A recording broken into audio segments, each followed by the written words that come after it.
Bis. Todos estão vendo a página? Vamos, então, fazer a leitura. Os vivos do além. Livro Caminho, Verdade e Vida. Emmanuel comentando os versículos.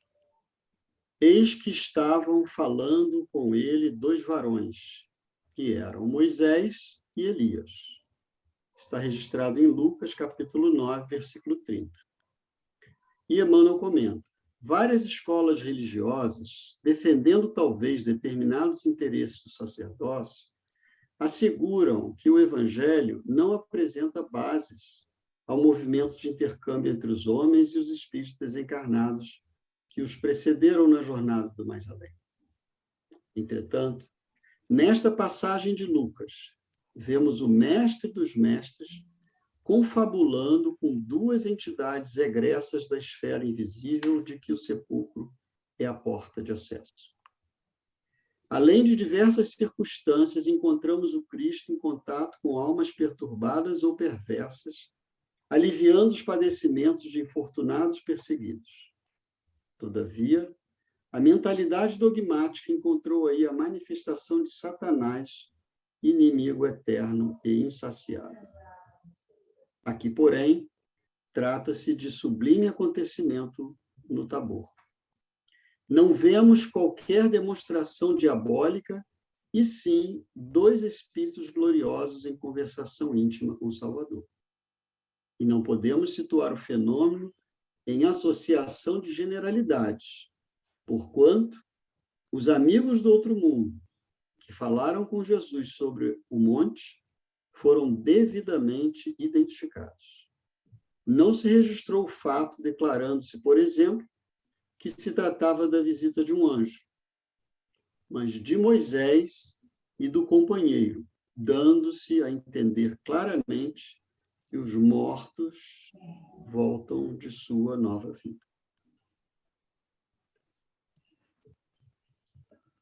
Vamos, então, fazer a nossa prece, buscando a sintonia do pensamento, lembrando que aqui estamos nessa reunião buscando congregar nossos pensamentos na sintonia do pensamento bom, visando o nosso aprendizado coletivo sob aspectos da comunicabilidade, da nossa ligação com o plano espiritual. Todos sabemos que aqui nos reunimos nessa escola abençoada para refletirmos sobre os compromissos que cada um temos com a nossa vida espiritual e com os nossos companheiros de jornada, onde todos nós estamos, com certeza, comprometidos.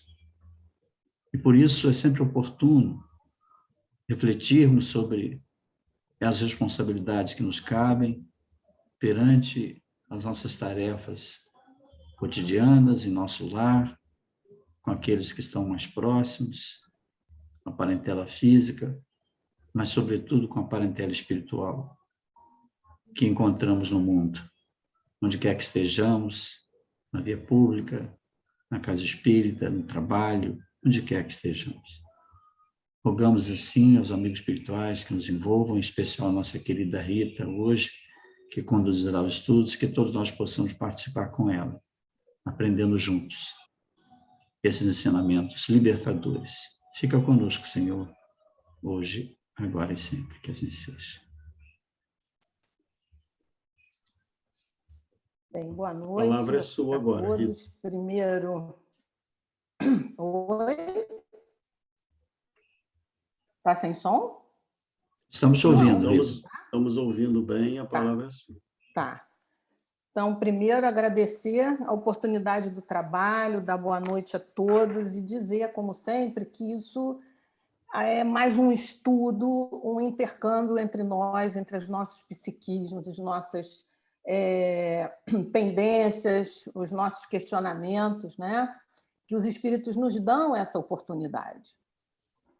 Então, o estudo que vem sendo conduzido, né, do livro Os Mensageiros, do André Luiz, e eu tive a oportunidade de fazer o estudo, quando iniciou, do prefácio, e que foi um prefácio que, na época, nós abrimos uma série de questionamentos e de ideias, enfim, porque, vamos dizer, copiando, entre aspas, o Haroldo Dutra Dias, qualquer parágrafo do Emmanuel, né, que, no caso, ele era quem fez o prefácio, cada parágrafo dele é como se fosse um suco super concentrado, que ele te dá assim, margem, às vezes, a mais de 1 hora de estudos ou mais, né? De tanta informação e de tanta... não é só informação, ensinamento para a gente poder aprender, né? Então, esses livros do André, principalmente, quando nós começamos a nos familiarizar, né, com eles nos trazem, exatamente como o Emmanuel, esse suco concentrado de muitas, muitas, muitas informações e ensinamentos, né? Então, eles nos dão possibilidade de você ir abrindo as janelas, né? Como os Windows, né? Que você vai abrindo as janelas, você vai formando esse raciocínio e, no final, você chega a um resultado único, que é o que os espíritos nos trazem, né? Nós sempre comentamos aqui sobre a universalidade do ensino dos espíritos. Quando Kardec vai e compila, quando ele divide com os vários médiuns e que dá aquelas perguntas e que trazem com a mesma conotação as respostas, nós vemos como os espíritos realmente estavam e estão imbuídos de nos orientar, né? De estarem conosco. Então, nesses livros do André, no caso aqui, o capítulo 10, né? Que é o estudo do caso do Joel, a experiência do Joel. Antes de entrar no caso dele propriamente dito, eu queria fazer algumas observações, né? Primeiro, que, né, em todos os capítulos anteriores, até chegarmos ao Joel, o André vem fazendo toda uma preparação, vem colocando conceitos, vem colocando ideias e nos apresentando também outros casos.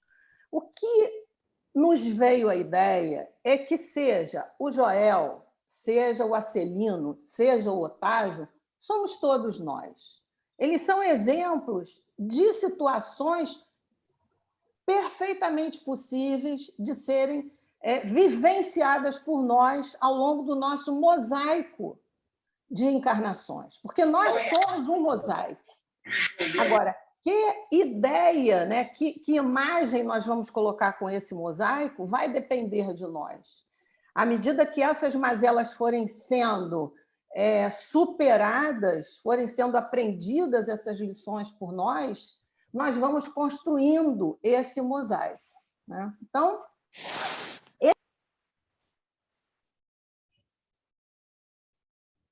Desculpa, Rita, desculpa, eu cortei seu som, querida. É porque, às vezes, as pessoas entram com o som aberto. Ativa seu som. Eu ativei. Desculpa, fui eu que cortei. Tá? Fui cortar de uma outra tudo pessoa bem. E o som atrapalhou. Tá, tudo bem. Então, deixa eu pensar onde eu parei. Então, esse mosaico ele vai formar a imagem que nós teremos espiritualmente falando, né? À medida em que nós formos superando essas nossas mazelas, essas nossas dificuldades, essas nossas imperfeições. Então, estamos falando ainda desses casos, é um estudo de casos como se isso fosse um estudo de casos dentro de um hospital, por exemplo, né?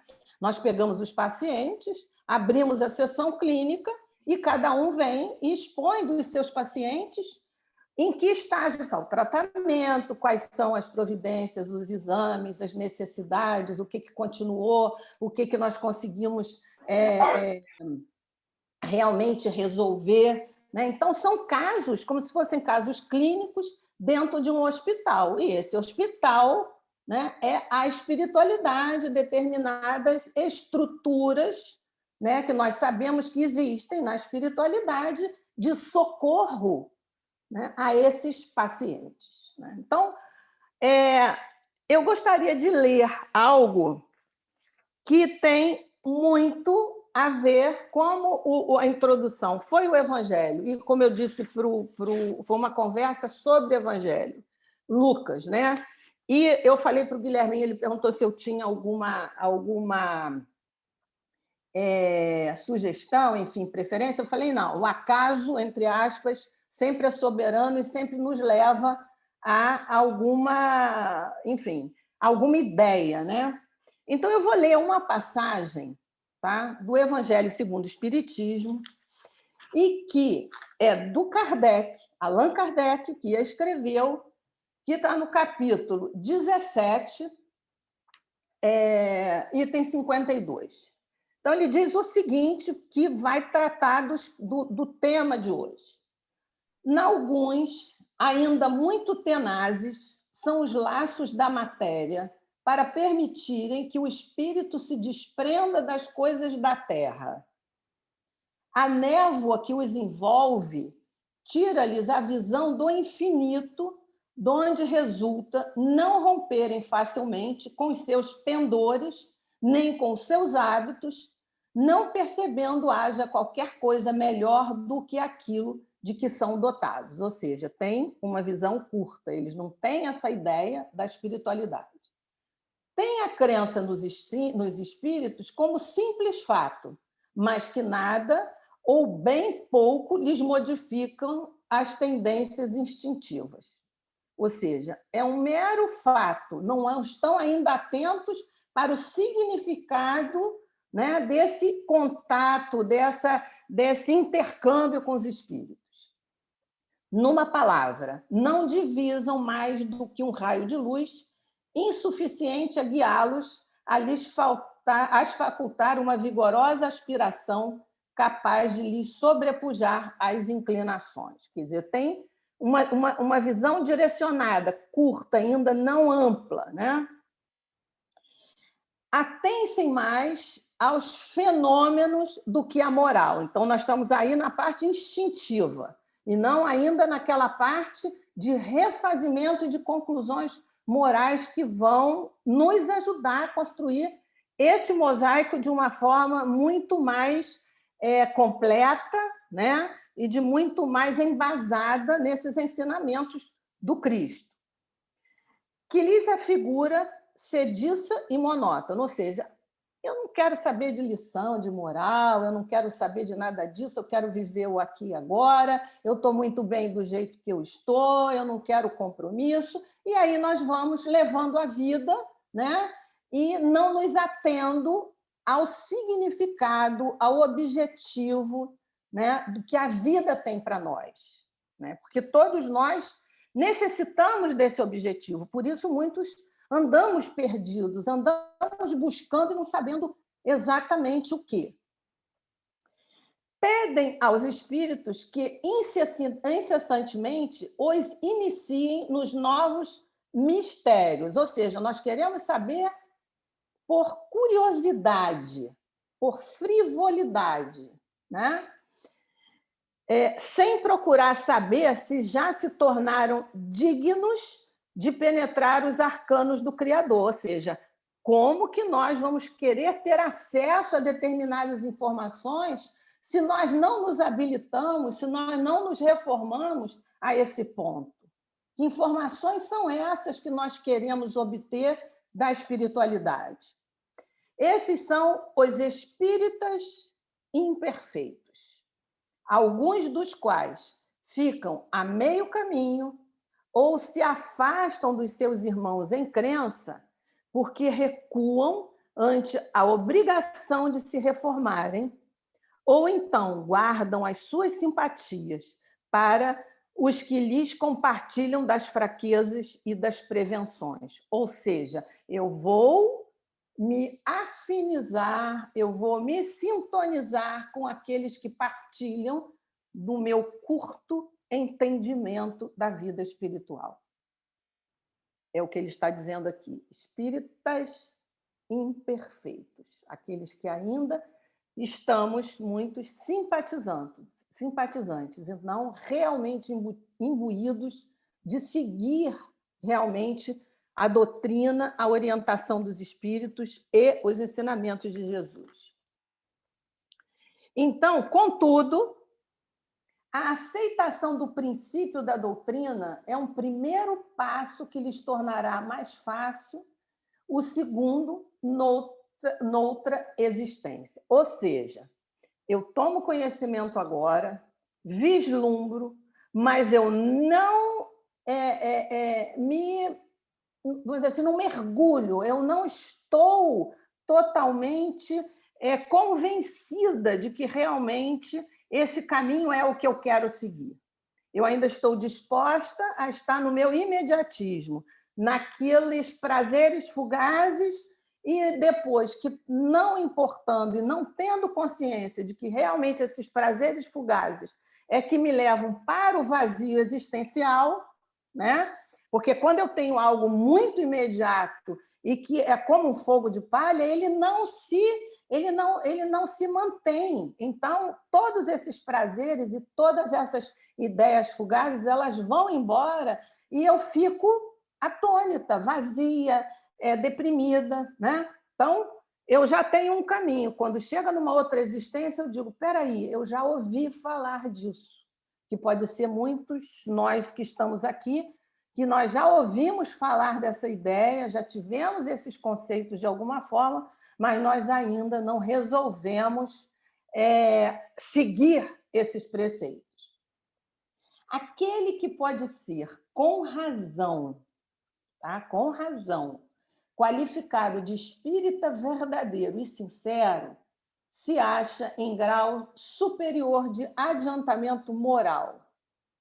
E aqui os espíritos sempre são muito claros. O nosso valor é o valor moral, a nossa envergadura, o nosso grau evolutivo, o que nós já conseguimos aprender e apreender de todas essas leis divinas, de todo esse ensinamento do mestre, de que forma nós nos conduzimos dentro desses patamares. Então, o espírito que nele domina de modo mais completo a matéria, né? Então, a matéria ela existe, nós estamos nela, mas nós começamos a dar o valor exato que ela tem. Ela não é mais sobre ou super valorizada, né? Ela tem um valor, sim. Ela é importante? Nós estamos na Terra? Estamos. E temos corpos físicos? Temos. Mas eles têm um valor que nós não precisamos dar a mais do que eles são, nem a menos, mas aquele valor exato que vai nos dar a oportunidade de conseguir realizar as nossas tarefas, para o que nós viemos aqui. Então, ele continua.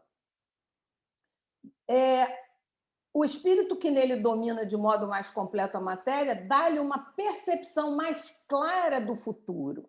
Quando nós nos imbuímos dos ensinamentos da doutrina espírita, nós já não ficamos mais no aqui e agora. Nós temos consciência e nós temos o propósito já preparando a nossa vida futura. Porque nós vamos levar para lá o que nós estivermos fazendo aqui, agora. Então, esse futuro ele será construído com o que nós estivermos elaborando agora. Embora o tempo, como nós sabemos, ele é algo relativo, algo não totalmente relativo, mas, de qualquer forma, nós precisamos dessa forma vamos dizer, de análise, né? Passado, presente e futuro, para nos situarmos, porque dentro da espiritualidade isso muda um pouco o aspecto, né? Então, essa forma de nós atuarmos nessa percepção clara de futuro, os princípios da doutrina lhe fazem vibrar fibras que nos outros se conservam inertes. É quando nós, como que caísse um véu e nós vislumbrássemos as nossas possibilidades, descortinássemos o nosso horizonte, víssemos o infinito, se é que nós podemos dizer que vemos o infinito, mas vemos o horizonte, né? E aí isso nos anima, nos coloca numa posição de não ficarmos parados, estagnados, e sempre querendo mais da forma de quê?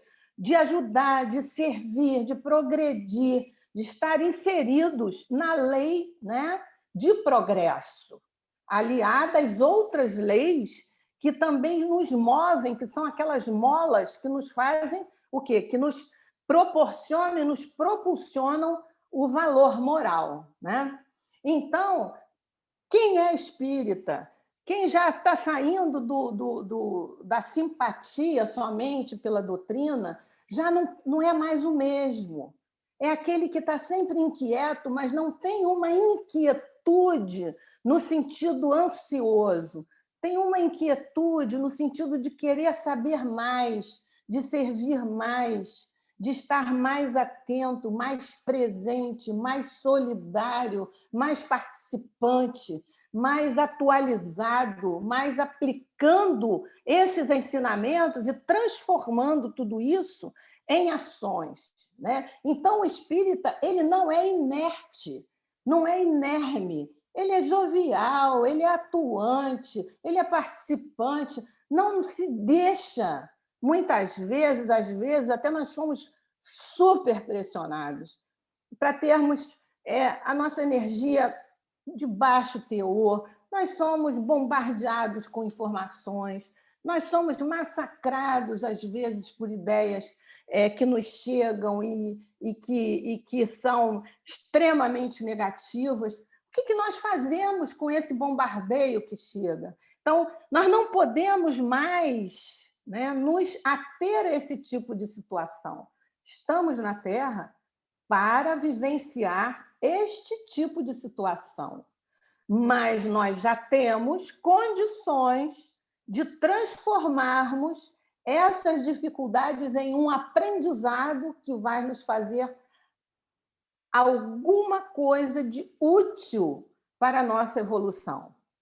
Então, deixamos de ser inertes para sermos o quê? Atuantes. Em suma, é tocado no coração, pelo que inabalável se lhe torna a fé. Então, é quando nós descobrimos aquela fé raciocinada, o motivo, a lei de causa e efeito, nós não estamos desamparados, nós podemos prosseguir. Então, quando nós descobrimos isso, essa fé aliada à ciência, aliada à filosofia, aliada a esse conhecimento da religiosidade, isso nos faz tão felizes espiritualmente que nos faz prosseguir dentro das nossas dificuldades. Não vai nos tirar as dificuldades. Nós vamos deixar de ficar com o corpo doente, enfermo? Não.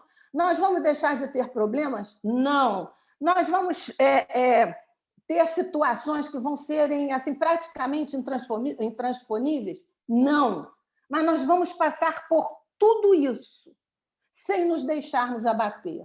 Nós vamos entender essas situações. Qual é a causa? O que isso pode nos proporcionar em termos de felicidade futura? Então, é quando nós começamos a entrar na doutrina e ela nos transformar aos poucos. E ele termina o seguinte: é qual músico que alguns acordes bastam para comover.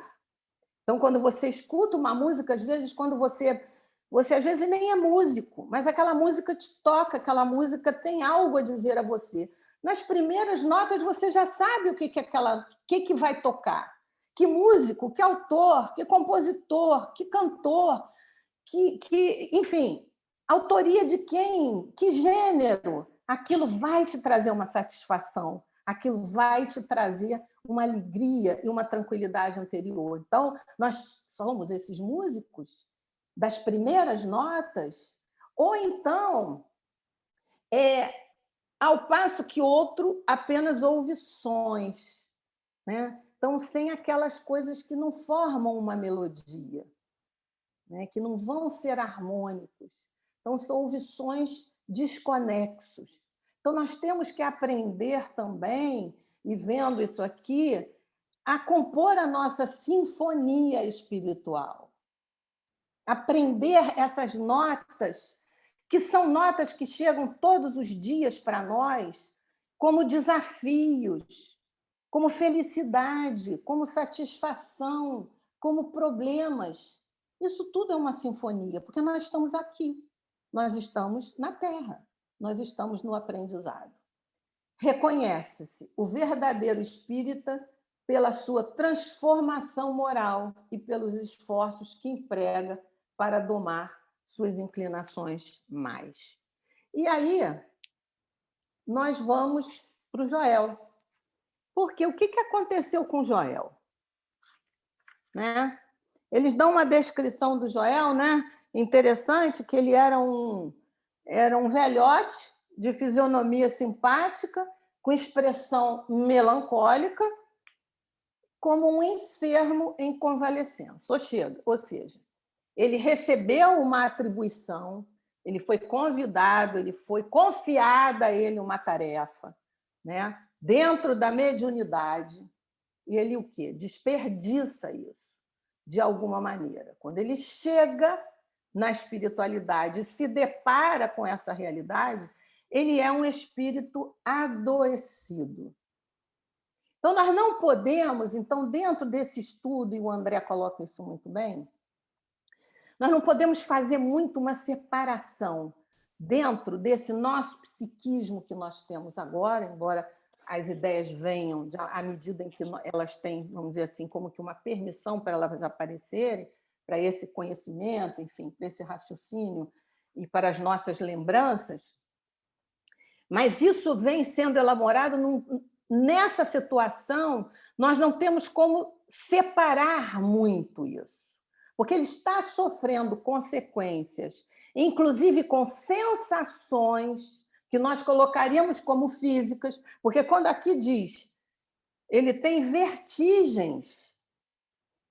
Então, você imagina um espírito tendo vertigens, porque é uma sensação que ele leva, né, dentro de algo que ele pode verbalizar para que nós possamos entender que na espiritualidade nós plasmamos essas situações de acordo com as consequências desses nossos atos. Então, quando ele desperdiça aquela oportunidade, né, ele faz mau uso dessas faculdades mediúnicas, ele tem toda uma consequência.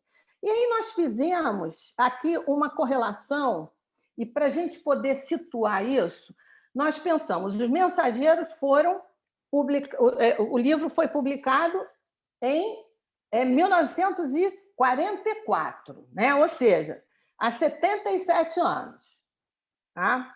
Então, os espíritos continuam, como nós falamos no início, nos assessorando, nos ajudando, e nós continuamos dentro daquela dinâmica, né? Encarnar, desencarnar, encarnar, desencarnar, evoluir, estacionar, enfim, nunca regredir, mas dentro dessa dinâmica reencarnatória. Então, esses espíritos nos prestam esse auxílio, né? Então, por que eu estou falando dessa cronologia? Porque em 1944 saem os mensageiros com esses estudos de casos e nos colocando a realidade do espírito que volta, que fracassou, que fez mau uso das suas faculdades mediúnicas e o que vai acontecer com ele quando chega vivo, como, né, Guilherminho? Ele chega vivo no além.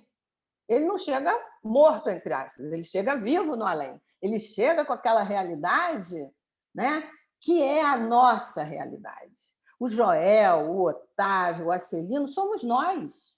Então, nós não podemos dissociar, temos que aprender essas lições deles, essas dificuldades que eles chegam no mundo espiritual, como nossas.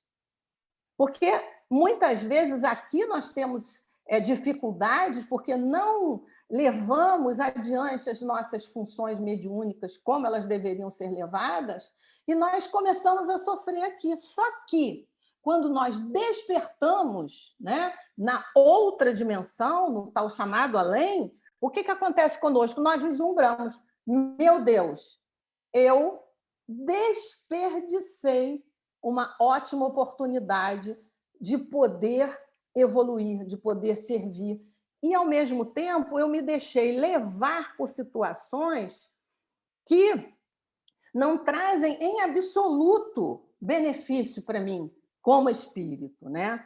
Então, o Joel, nós temos aqui, quando, dentro do caso dele propriamente dito, eu fui fazendo uma retrospectiva. Então, nesse texto dele, quando ele diz, o André dizendo, ele contando, né, quando ele volta ao passado, e aqui na página 58, Guilherme, eu não sei se você vai querer colocar, ele diz assim: sim, esclareceu, porque ele tem as alucinações, né? Ele atravessou as regiões inferiores, ele vem com todas aquelas dificuldades, e aí ele pergunta, ao passado, perguntei surpreendido, né? Está aqui. Ele diz, sim, esclareceu Joel humilde, mas aí ele já adquire essa situação. Minha tarefa mediúnica exigia sensibilidade mais apurada e, quando me comprometi à execução do serviço, fui ao Ministério do Esclarecimento, onde me aplicaram um tratamento especial que me aguçou as percepções. Necessitava de condições sutis para o desempenho dos futuros deveres. Assistentes amigos desdobraram-se em obséquios por me favorecerem e parti para a terra com todos os requisitos indispensáveis aos êxitos de minhas obrigações. Infelizmente, porém, né, aí ele faz uma reticência. Então, ele sai com aquela tarefa, ele teve os mentores incentivando, ele vai ao Ministério do Esclarecimento, é colocado para ele tudo aquilo que ele deve, né, que ele deve realizar, e aí ele reencarna. Aí nós voltamos na página 23 e vemos o que o André coloca como observação. Há médiuns e mediunidade. Está lá na página 23, Guilherminho. Doutrinadores e doutrina. Como existem a enxada e os trabalhadores. Ou seja, a mediunidade, né? Os médios, doutrinadores, a doutrina, tudo isso é ferramenta de trabalho, ferramenta de desenvolvimento e esclarecimento, aprendizado espiritual. Né? Elas existem para isso. Então, pode a enxada ser excelente, mas se falta espírito de serviço no cultivador, o ganho da enxada será inevitavelmente a ferrugem. Eu tenho uma faculdade mediúnica, que pode ser ostensiva, que pode ser que poderia ser extremamente útil, né? Não para mim, principalmente, porque eu tenho que entender que, quando eu sirvo, eu estou me beneficiando, sem uma ideia de egoísmo, tá? Nem de ego fortalecido, mas simplesmente de eu entender que o meu esclarecimento, a minha mudança, a minha melhora significará a melhora do meu próximo, porque eu vou chegar à conclusão que eu não vivo sozinha, que eu tenho que trabalhar em equipe, que eu tenho que viver com todos, né? Então, eu vou deixar enferrujar a minha enxada? Né? Eu recebo aquela tarefa e eu não vou realizar essa tarefa? Né? Que é o que acontece com Joel. Então, assim acontece com as faculdades psíquicas e com grandes conhecimentos. Se eu não utilizo, se eu não desenvolvo, se eu não realizo com aquele meu conhecimento, se ele fica estagnado, ele não serve de nada, serve para ficar parado. Eu preciso de movimentar, eu preciso de dar um objetivo a isso, né? Então, a expressão mediúnica pode ser riquíssima. Eu posso ser uma médium fantástica, mas se eu não fizer nada com essa mediunidade, se eu deixar ela estagnada, enferrujando, não vai servir de nada. Então, o que acontece aqui? Entretanto, se o dono não consegue olhar além dos interesses próprios, que foi o que aconteceu com ele, fracassará fatalmente na tarefa que lhe foi conferida. Acredite, meu caro, que todo trabalho construtivo tem as batalhas que lhe dizem respeito. E, terminando, esmagadora porcentagem permanece à distância do fogo forte. Trabalhadores sem conta recuam quando a tarefa abre oportunidades mais valiosas. Então, o Joel renuncia a isso, né? Ele não coloca aquela ferramenta, aquela enxada da mediunidade que ele tem, dessa tarefa que ele recebeu, para trabalhar não só para ele, porque ele tinha uma função aqui, né? Que seria, inclusive, para tratar, e aqui diz, Deus concede a sensibilidade apurada como espécie de lente poderosa que o proprietário deve usar para definir roteiros, fixar perigos e vantagens do caminho, localizar obstáculos comuns, ajudando ao próximo e a si mesmo. Procedi, porém, ao inverso. Não utilizei a lente maravilhosa no mistério justo, deixando-me empolgar pela curiosidade doentia, apliquei-a tão somente para dilatar minhas sensações. No quadro dos meus trabalhos mediúnicos estava a recordação de existências pregressas, como expressão indispensável do serviço de esclarecimento coletivo e benefício aos semelhantes, que me fora concedido realizar. Mas existe uma ciência de recordar, que não respeitei como devia. Então, isso aqui é altamente específico, né? A memória. O centro da memória, né? Ele mesmo no centro do encarnado, ele mesmo os últimos estudos da memória, como vamos dizer propriamente dito, então está no hipocampo, está na amígdala, está nas recordações, glândula pineal, enfim, ninguém ainda conseguiu segurar, entre aspas, a memória. Nem vai conseguir, porque essa memória ela é extracerebral. Ela faz parte desse mosaico, ela faz parte dessa nossa gama, né, de experiências que nós tivemos ao longo das nossas reencarnações. Então, essa memória que o Joel acessa, vamos dizer que ele rompe uma barreira determinada e não sabe voltar.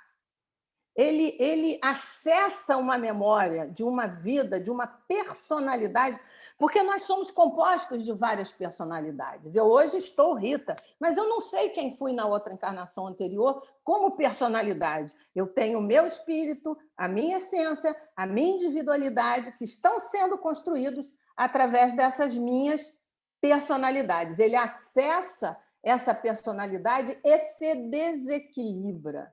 E fica imantado nela e querendo tirar, vamos dizer assim, talvez satisfações e impressões, identificar e viver, né, dentro de uma vivência que já havia passado. E ele deixa de realizar. Quando ele diz aqui, deixando-me empolgar pela curiosidade, né? Ele tinha uma curiosidade, porque quando ele vislumbrou aquelas sensações que ele teve, ele foi nas sensações, ele foi nas emoções, ele não acessou o conhecimento nem o sentimento, ele não lembrou, entre aspas, ele não acessou aquela lembrança de trabalho que ele teve. Então, quando ele chega à espiritualidade, ele se cobra.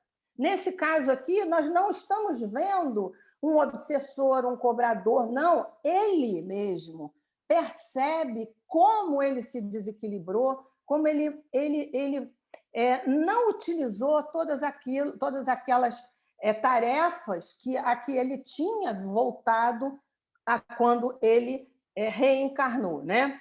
Então, o André, na página 36, ele coloca, antecedendo essa passagem do Joel, ele coloca o seguinte. Espera lá, vou achar rapidinho. Então, desde A causa geral dos desastres mediúnicos é a ausência da noção de responsabilidade e recordação do dever a cumprir.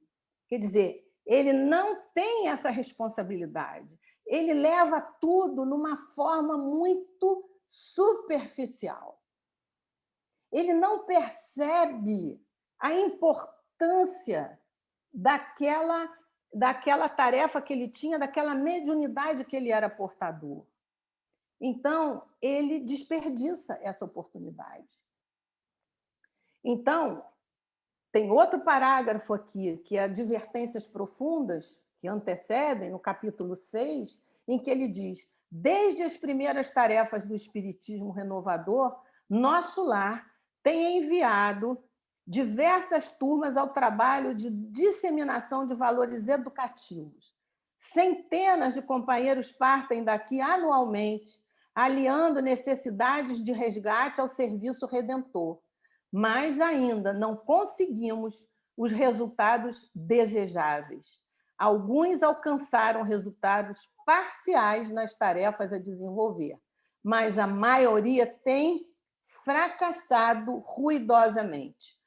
Nossos institutos de socorro, debalde, movimentam medidas de assistência indispensável. Raríssimos conquistam alguns êxitos nos delicados mistérios da mediunidade e da doutrinação, que era o caso do Joel, né? O Joel está aqui nesse parágrafo. Ele foi enviado, né? Como tarefa do Espiritismo, nosso lar manda muita gente, né? Manda aqueles espíritos, e nós estamos incluídos. Vamos dizer que nós não saímos do nosso lar? Tudo bem que, de repente, nós ainda não conseguimos essa evolução, esse grau evolutivo, mas nós saímos de algum lugar, e nós saímos com compromissos, nós saímos com tarefas a realizar. Então, se nós já estudamos e estamos dentro da doutrina espírita, o Espiritismo nos traduz isso diuturnamente. Então, essa observação aqui do André, e nesse capítulo das advertências sobre o fracasso, né, quando ele não realiza as suas tarefas, isso é um alerta enorme para nós. E essas sensações que nós chegamos no mundo espiritual, e para isso, tá? Quando eu fiz a correlação 1944 e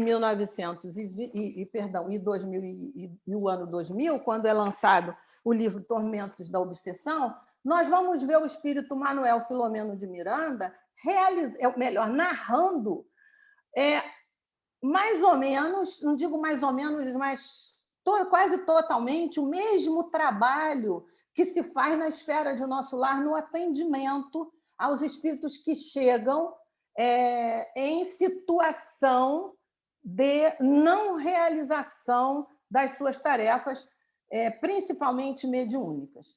E aí tem um capítulo nesse livro que fala sobre o Hospital Esperança.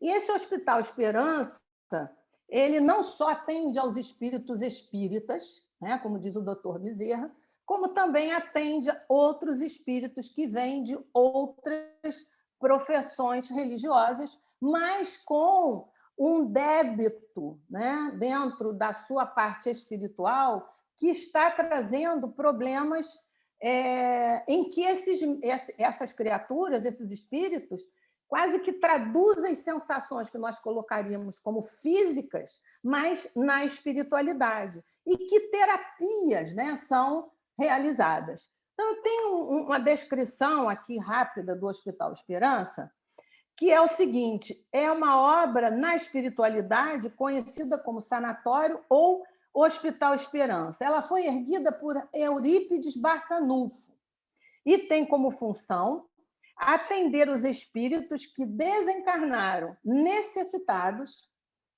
de recuperarem sua saúde mental. Então, vamos lá. Aí a gente pensa, saúde mental, mas o espírito tem saúde mental, mas é ele que precisa ser tratado. A nossa saúde mental, quando estamos encarnados e que ela se desequilibra, houve um descompasso, tá? E é o nosso espírito que está tendo este tipo de comprometimento. Então, quando ele chega na espiritualidade desequilibrado, no tipo Joel, com aquelas vertigens, com aquele mal-estar, com aquela sensação de, que nós podemos dizer, de culpa, de não realização, de frustração, quando ele chega dentro com esse tipo de psiquismo, ele precisa ser tratado. Existem várias terapias. E aqui nesse livro, e aí é muito interessante, que há terapias que em 1944 ainda não eram utilizadas dentro do nosso conhecimento, tá? Porque dentro do conhecimento espiritual já eram utilizadas, sim. Mas elas vieram à baila depois de que várias teorias e várias terapias, várias terapêuticas, vários medicamentos vieram sendo trazidos. Então, ele conta aqui que no Hospital Esperança se utiliza muito a terapia através da natureza, através do que se tira desses fluidos que existem na natureza e que hoje nós sabemos e que está fartamente divulgado, né? Então, eu fiz essa correlação. Então, quando a gente pega o Hospital Esperança, de uma narrativa do Manuel Filomeno de Miranda, e que nós vemos a situação de tratamento espiritual, né, que é da saúde mental do Joel, e depois que a saúde mental do Otávio, do Acelino, nós incluímos aqui, porque são sentimentos que nós temos quando levamos para lá, ou melhor, sensações, como nós estamos sendo atendidos. Né? Então, Eurípides Barçanufo, e nesse capítulo, quem narra e quem está presente é o doutor Inácio Ferreira, que foi um psiquiatra, ele também está ali tratando. Existe uma gama enorme de psicoterapeutas, psicólogos, médicos, psiquiatras na erraticidade, tratando, né, de todo esse comprometimento que nós médiums, e aqui eu incluo, nós médiums, muitas vezes levamos para o lado de lá, porque nós não prestamos atenção, não cuidamos dessa nossa parte que devemos das nossas tarefas mediúnicas, né? Então, ele diz o seguinte: o nome Esperança foi escolhido por causa do momento em que vivemos na Terra.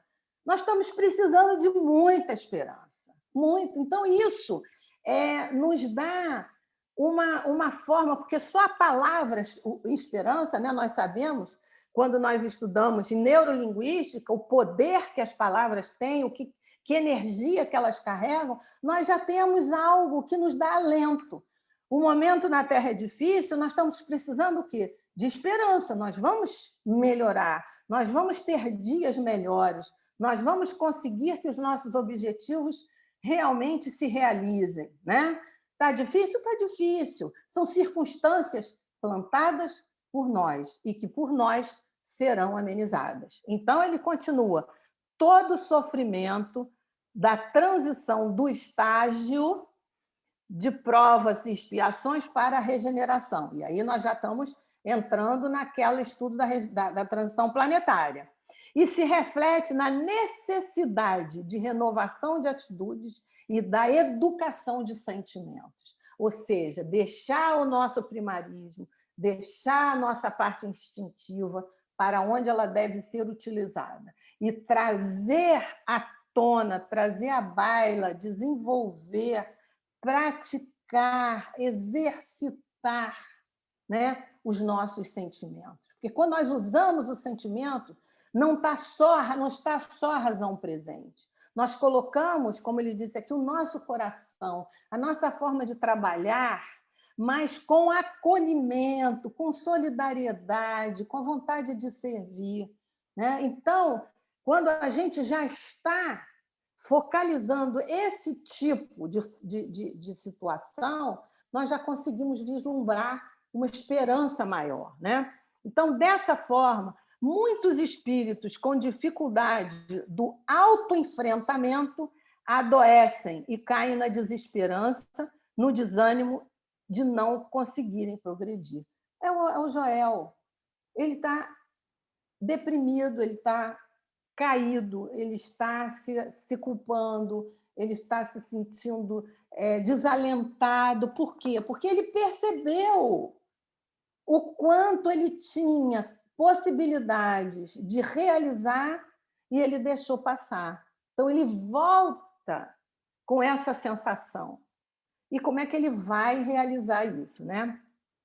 Então, diz Cícero Pereira, que é um autor, né? Somente a esperança é capaz de acender na alma o desejo de galgar os degraus da caminhada humanizadora ante os golpes cruéis da dor. Esse é um livro chamado Lírio de Esperança, e ele nos traduz que a esperança que vai abrir caminho para a gente sair da dor. A dor está muito presente hoje, mas ela pode ser, vamos dizer assim, superada quando nós pensamos que mais à frente, de acordo com essas nossas atitudes, nós vamos poder superar essas dores, vamos poder trazer condições de que elas sejam realmente superadas. Então, diante da massa imensa de desesperados que haviam conhecido as diretrizes para a felicidade, mediante o serviço dignificante e restaurador dos ensinamentos de Jesus, mas que preferiram os jogos doentios dos prazeres exorbitantes. Então, essa descrição está no capítulo do Hospital Esperança. Quem é essa massa? Ele relata como massa de espíritos que chegam completamente desesperados, desesperançados, porque erraram, porque malbarataram, desperdiçaram as suas possibilidades de realização mediúnica. Então, busca o apoio dos benfeitores do mais alto para que conduzissem a Jesus uma proposta sua caracterizada pelo interesse de edificação de um hospital espiritual especializado em loucura para aqueles que desequilíbrio apresentassem após a morte do corpo físico, e que também serviria, olha o importante, de escola viva, como igualmente de laboratório para a preparação de suas reencarnações futuras em estado menos doloroso e com possibilidades mais seguras de recuperação. Então, como nós dissemos, o Joel está num hospital. Ali é um hospital de almas, como o Hospital Esperança é um hospital de almas, ao mesmo tempo formador de profissionais, entre aspas, que voltarão para nos auxiliar.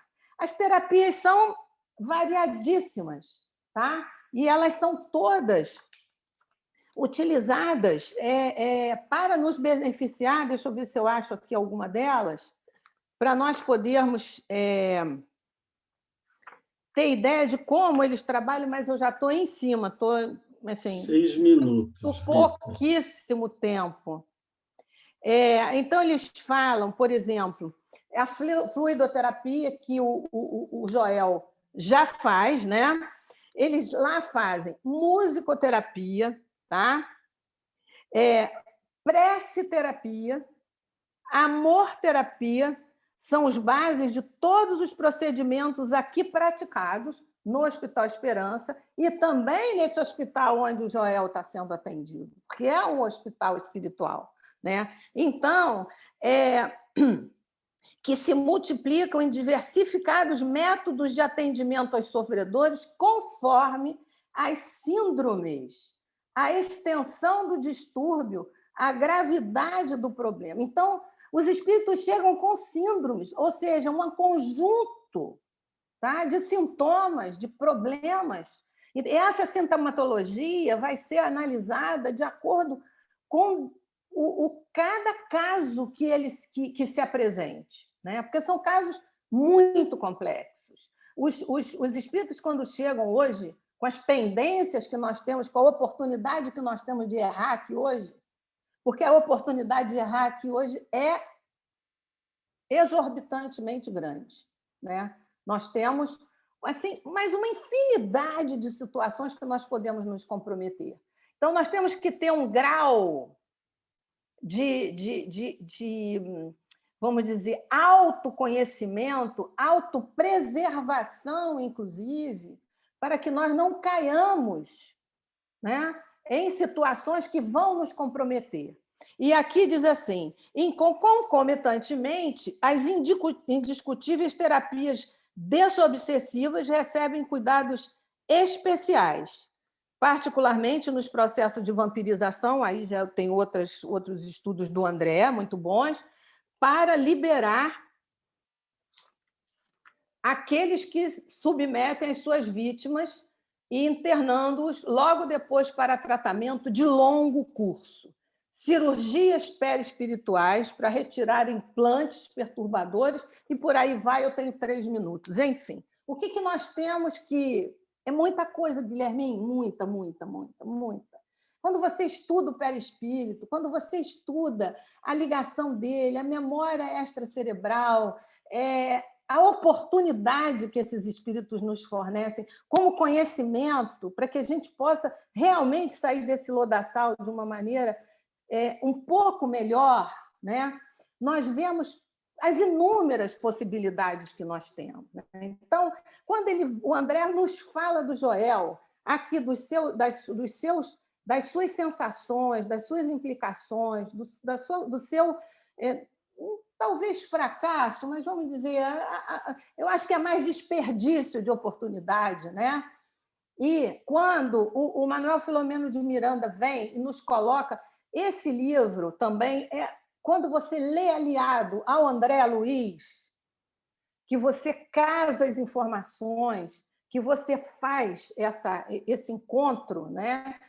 Não só do conhecimento, mas das soluções, porque eles dão soluções, isso que é o mais importante. Eles trazem para nós o alento, a esperança, né? A forma de conseguir superar isso. Então, 2 minutos, eu não vou falar mais, prometo.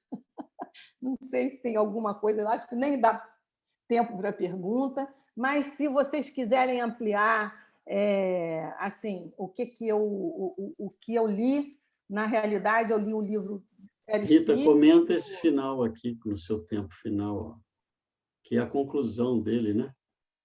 Sim, quando ele falha, que ele perdeu, né?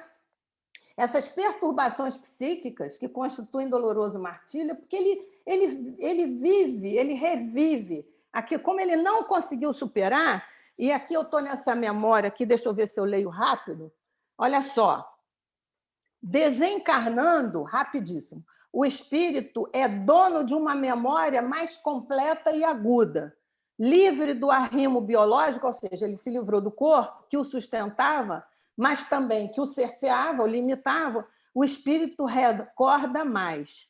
Quanto mais evoluído, mais perfeitas lhe surgem as lembranças, passando a alcançar, de acordo com as suas condições e necessidades, um número cada vez maior de encarnações passadas, arquivadas no subconsciente profundo. Ou seja, quando ele acessa essa parte dessa consciência dele, que ele vê essa personalidade que causou tanto dano, ele faz a correlação entre a missão, que ele, na realidade, a tarefa que ele tinha mediúnica, e o que ele não realizou, e ele se distraiu, né, dentro dessa trajetória e sofre, mas ele sofre porque ele deixou de cumprir algo a que ele se propôs. Porque foi perguntado a ele. O mentor, ou seja, o tutor dele da reencarnação, não impôs a ele. Então, eu acho que quando você faz essa autoanálise e que você vê que errei, eu podia ter feito diferente, é o que a gente chama de deixar passar essa oportunidade, né? Então, quando ele deixa isso, quando ele malbarata, ele cai vamos dizer assim, nessa forma depressiva e terá que fazer essas terapias. Obviamente que isso ele já conseguiu, enfim. Mas essa também é a nossa realidade. É a gente entender que não há uma separação. Pode ter essa dimensão, mas o espírito ele é soberano e ele comanda todos os nossos atos, as nossas oportunidades, as nossas decisões. Nosso espírito ele é soberano. Então, nós vamos ter que saber o que nós vamos realizar e fazer das nossas vidas e com as tarefas que nós temos, mediunicamente falando. Muito obrigado, querida. Você foi brilhante. Além de pontualíssima, você trouxe mais para todos nós que, se não ler o capítulo, vai perder boa parte do estudo. Então, venha com o capítulo lido, porque não vai dar de graça, né, Rita? Eu fiz correlação de cada passagem dele, mas eu peguei assim, quando a gente começou a conversar, eu falei, essa vai ser assim, vai ser mais pontual. Eu acho que não, porque foi muito tá bem tudo ali, ilustrado. está tudo ali. Os capítulos pregressos estão todos ali. Verdade. Então, nós vamos fazer o seguinte, a gente vai fechar com a prece e depois a gente abre para todo mundo que quiser conversar, eu fico bater aqui, um papo, se a gente quiser responder conversar, perguntas. trocar ideia. Estou aqui Isso para aí. aprender. Eu acho que isso é que vai fazer nos fortalecer, né? Vamos lá. Amor, Ana, você faz a prece? O que é que eu faço? Tá, então vou encerrar. Vamos orar. Querido Jesus, é com imensa alegria que podemos compartilhar mais uma vez a experiência daqueles que se prepararam para nos ressaltar os pontos relevantes de mais um livro de André Luiz, que nos traz informações riquíssimas, a fim de que possamos, em bem aproveitando-os, retornar à pátria espiritual em melhores condições. Envolve-nos a todos, Senhor, para que aqueles que temos alguma tarefa no campo da mediunidade possamos refletir melhor naquilo que precisamos trabalhar dentro de si mesmos. Abençoa a nossa querida Rita, envolva para que possamos estar juntos outras vezes e que a tua divina luz envolva toda a humanidade nesses momentos de transição, a fim de que possamos aprender a lição que a dor nos convida e avançarmos na direção de um mundo de regeneração. Fica conosco, hoje, agora e sempre, Senhor. Que assim seja.